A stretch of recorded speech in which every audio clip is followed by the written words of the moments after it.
Business leadership South Africa says the Reserve Bank is forced to make tough decisions to keep the country's economy in check. In fact, CEO Busi Mavuso believes the rising cost of living is a challenge also faced even by the global economic superpowers. Just yesterday, the bank hiked the repo rate, as we now know, by 75 basis points to 5.5% as it tries to keep inflation under control. Let's bring in Busi Mavuso, who joins us via our video link this morning. Great to have you with us on the program. And as our previous guest just said, you know, it's very easy for us to come out and blame the Reserve Bank for that announcement that was made just yesterday. But what about the structural reforms that are needed to get the economy going? Good morning, Michelle. I almost said afternoon. Good morning, and thank you very much for inviting me. So, look, this means absolutely, it doesn't mean that we're abandoning the structural reform agenda. Actually, it probably maybe requires that we accelerate the structural reform agenda as a country, because let's agree that as much as monetary policy is going to do its best, as it has always done, to try and ensure that we keep our economy and our environment in check, it cannot be the only intervention. It needs to be one of the interventions that we actually pursue as a country to get things right, you know. So the structural reform agenda, therefore, to drive investment into the country to ensure that our economy can start growing at the right rate or at the right economic growth is therefore important. So I think what we are facing at the moment, Michelle, is not a South African phenomenon. You know, all economies are actually facing this globally, because I think this Ukraine invasion, you know, has been a pain for all of us. You know, all of us are actually feeling the effects as economies, you know, and obviously I think it's exacerbated in the South African situation because we are already faced with so much. You know, the pressure that has actually been placed on the consumer is quite high, you know, and I think this should jolt government into action. We need to look at what accelerating the economic recovery agenda is going to look like. And I think if you overlay the impact of the energy crisis, you know, into the country, and once again, we are not the only ones, you know, who are actually experiencing the energy crisis, but if you overlay that, you can imagine how frustrated the South African consumer and South African businesses are.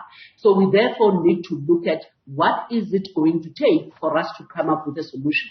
Yeah. That was very interesting, Michelle. I think you would have seen this yesterday, Thabo Mbeki talking about this exact same issue at DSTV Duate's funeral, you know, and he was talking about the fact that it is totally unacceptable, you know, that we as a country don't sit with a national plan to drive or to rather eradicate the poverty, unemployment and inequality. You know, he speaks about the fact that if we are not careful as a country, we could be facing an Arab Spring, you know, and I think I may argue that the elements of the Arab Spring in South Africa are already present and imminent. So it therefore says, you know, the interventions that we've been talking about, the plans that we've been talking about, the social compact that we've been getting into, you know, the economic recovery plan agenda and everything else that we've been announcing, Michelle, you know, now is the time for action. You know, if we thought that the COVID crisis was a state of disaster, you know, the 46% unemployment at the moment, which is quite unprecedented, you know, should be that state of disaster that actually jolts us into action. You know, the 65% youth unemployment is precisely what is going to lead to another July 2021 anarchy.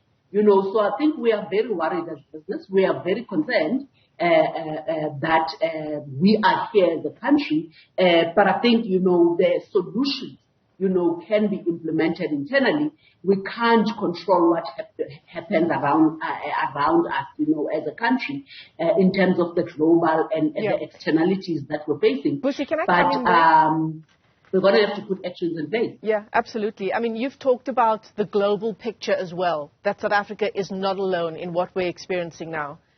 But of course, the picture is different in our country, right? We can't comfort ourselves with the US, its annual CPI hitting a 40-year high of 9.1% in June, the same time where our inflation printed at 7.4%, which was a 13-year high.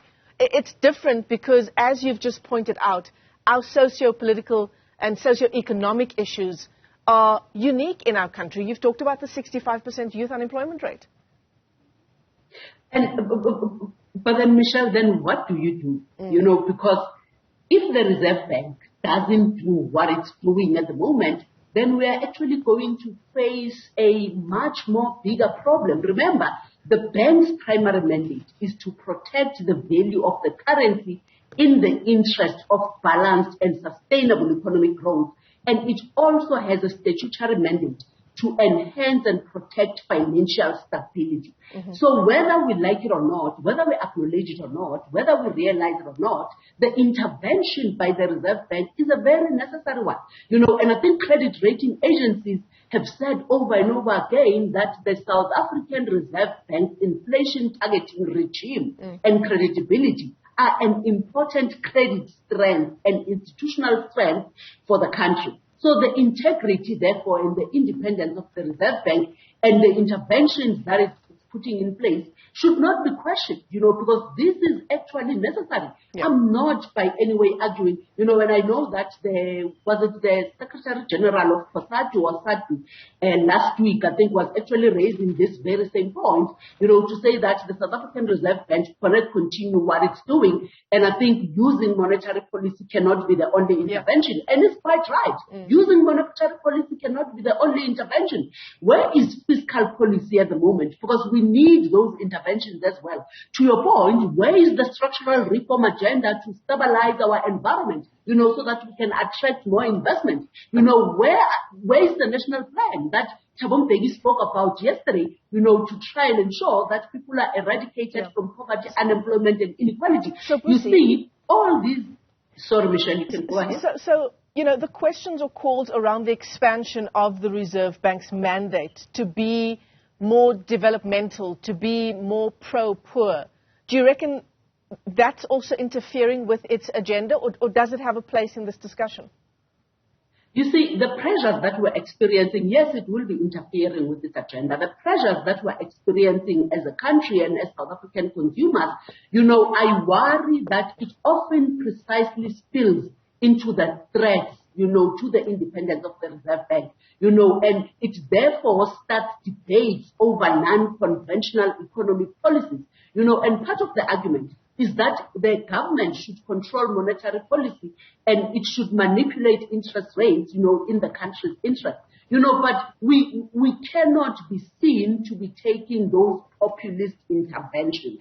You know, if we think that the 7.4% or the 7.4% inflation is actually bad at the moment, start meddling with the mandate of the Reserve Bank and see where that lands us as a country. You know, if we think things are bad now, things will be worse. You know, if we actually start meddling you see, it doesn't matter what tough economic climate that we are facing, Michelle. You know, it shouldn't land us or push us, you know, to take policies that we will actually regret in the future. So it might give us temporary relief to maybe meddle with the mandate of the Reserve Bank, you know, and request them to desist from doing what they are supposed to do, you know, but those short-term gains are actually going to be long-term pains, you know, in the future. I think that, I don't think that we have any business as a country actually meddling in as far as that is concerned. I think that will be a bitter pill for the viewers who are watching our interview to swallow this morning.